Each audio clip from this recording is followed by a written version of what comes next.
Hello, we're here with Grandmaster Sergey Erenburg, the consistent first board for the Eastern Division champion Philadelphia Inventors. This is FM Mike Klein reporting for the United States Chess League. Sergey, how are you this morning? Good, thank you. And yourself? I'm doing well. Well, congratulations on making the finals. I know it's pretty exciting. Your manager, Mike Shahadi, informed me that in the old 1970s Chess League, Philadelphia made the finals, but it is your first time making it in the reprised U.S. Chess League. Tell us how you're feeling going into Saturday's match. Well, we are definitely excited about the possibility of winning the championship, and yeah, we are just we pretty much knew the first three boards of Seattle. It made sense that they would play with Akobian and Orlov and Sidnanan, so we started to prepare in advance. So I hope we are going to do well.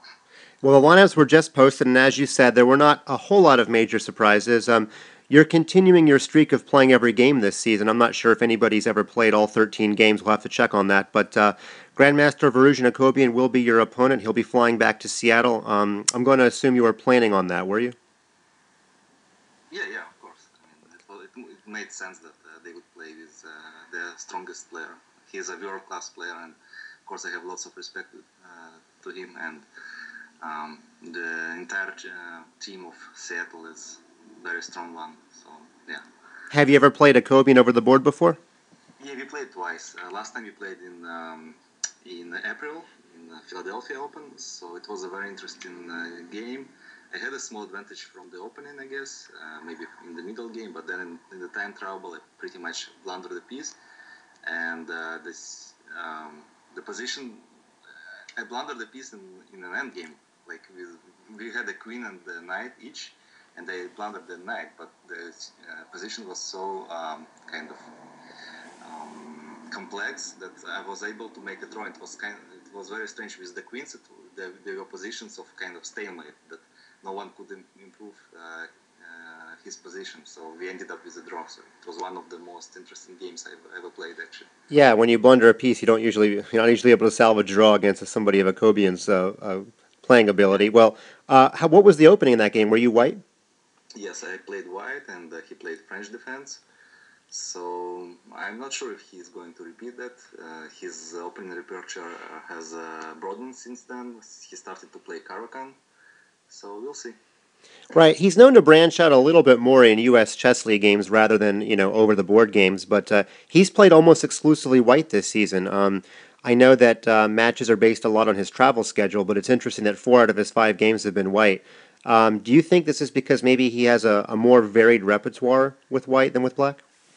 Well, when he plays with the white pieces against lower-rated players, it's pretty much, it's like 80-90% chance that he's going to win, except for the last game where his opponent helped him a little bit.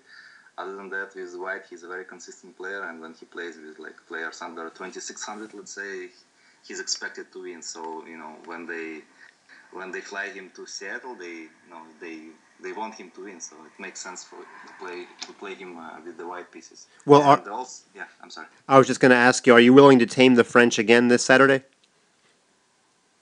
Am I willing to what? Are you willing to try to go against the French? Why not? So I you, mean, I got a good position last time, so there is no reason for me not to repeat it. So I think he's the one who is supposed to come up with something new. I see, I see.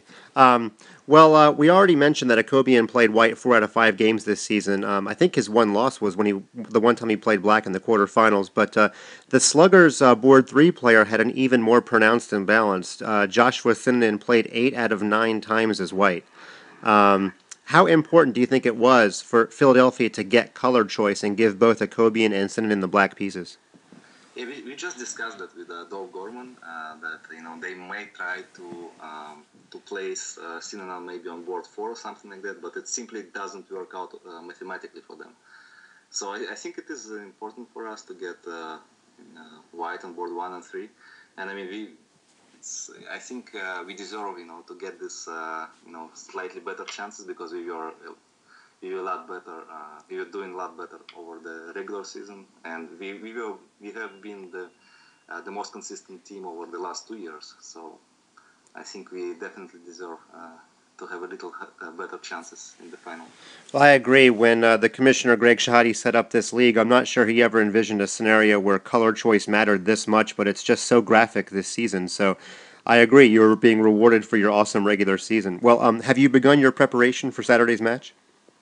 Uh, well, I mean, although I knew that I'm gonna play against the Kobian, I still have this tournament over the weekend, so I didn't have that much time. But I mean, I already have in mind, what I'm gonna do against French defense, against Caro-Kann. So, but I didn't go into like very specific variations. I didn't, spend. I haven't spent hours, analyzing positions that may arise like after move 15 or 20, something like that. I may do it before the match. Do you think you'll study a little bit more, or I mean, I know you're such a world class player, maybe you don't need to. Do you think that you'll spend a little more time than on the other matches for this finals? Yeah, definitely, it's a very important match, and we want to win. That's why. That's that's our goal. Like we played very well over the regular season, and it will be. It won't be fair if we don't win the final. So we'll do everything we can, to achieve the goal. Well, what about assisting your teammates? Are you guys going to have any kind of strategy or planning sessions? Well, I talk to Dov Gorman almost on the daily basis, and like sometimes I do talk to Will or Tom Bartel. So whoever talks to me, I'm very glad to help. I mean, just some people prefer to prepare alone. So it's very personal for everyone. Well, I think that's crazy. If I was on your team, I'd be calling you every hour, and you'd be telling me what to play, and I wouldn't be complaining. But anyway, well, the only lineup change for your team from the first two rounds of the playoffs was Tom Bartel. He'll be sitting in the finals in favor of Senior Master William Fischer. They're both about the same rating, but are you a little surprised since Bartel has defeated three straight titled players? Well, both of them did very well actually in the regular season.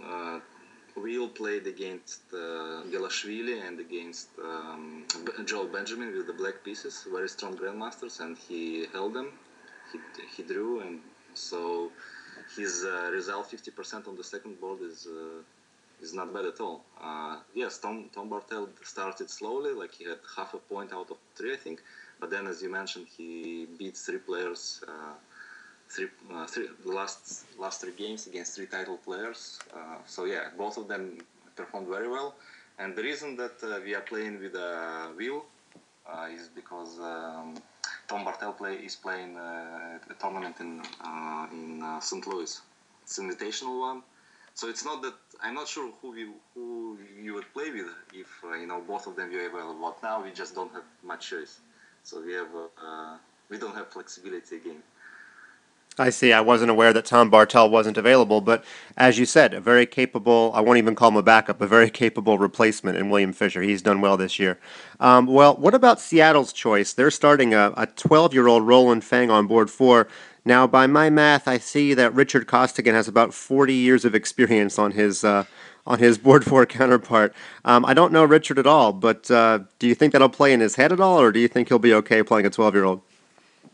Well, I think he has an experience playing against kids this year. There was at least one game that he played, I think, a 10-year-old. So I think he already got used to it, that he's a lot more experienced, and I think he's fine with this. He will know how to deal with this kind of situation. Well, did you help advise manager Mike Shahade on the lineup, or does he do it on his own? Well, we did talk. We do talk sometimes. Discuss the lineups. For example, before playing the match against Baltimore, we were not actually sure if we should play with the white or black pieces.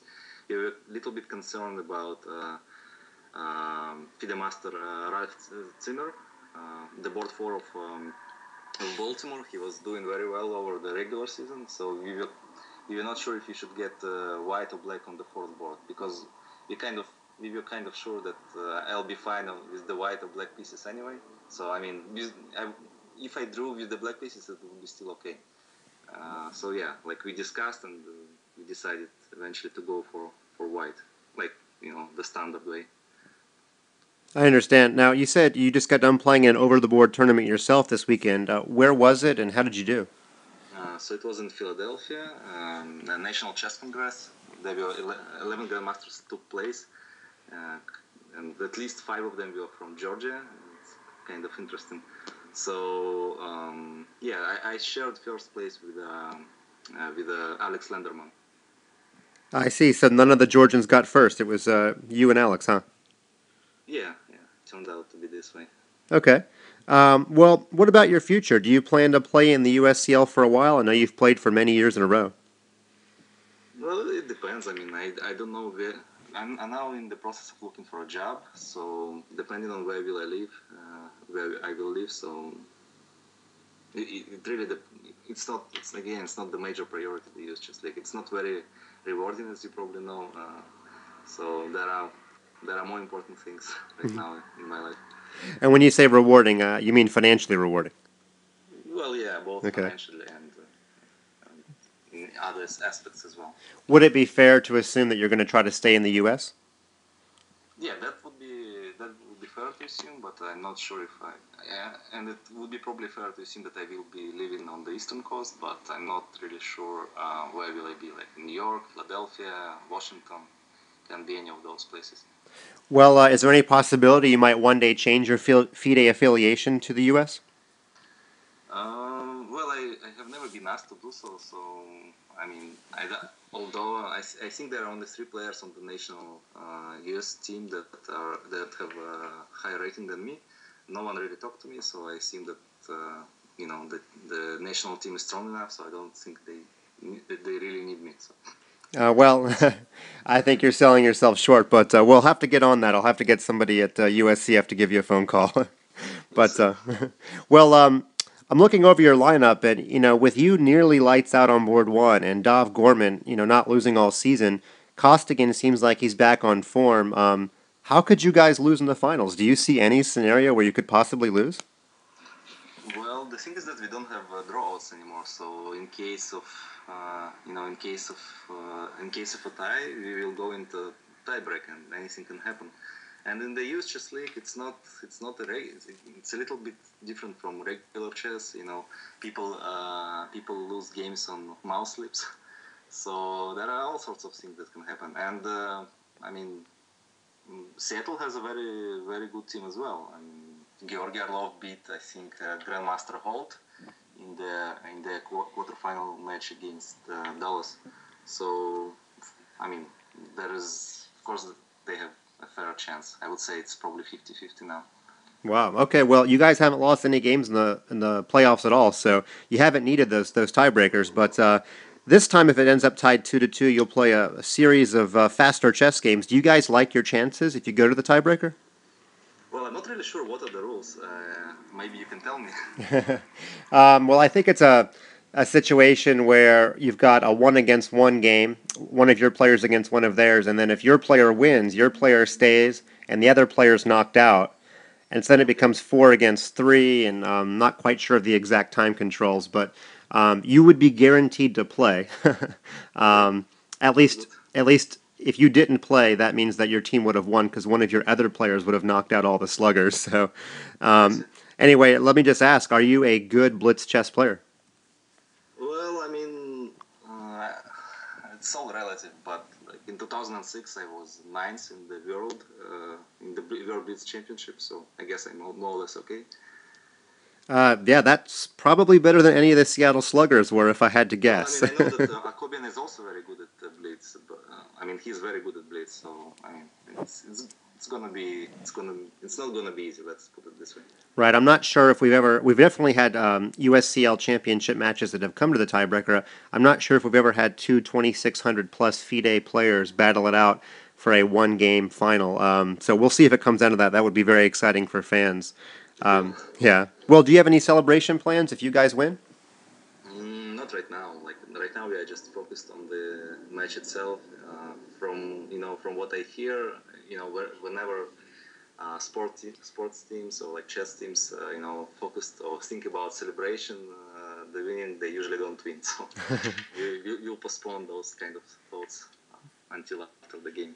Wisely said. I'm sure that Mike Shahadi has already got plans for you guys. He doesn't have to play this week, so he'll figure out that part and take you guys out for a steak dinner if you win.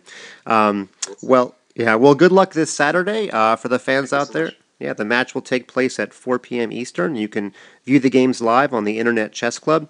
We'd also like to thank our other sponsors, PokerStars and Chess.com.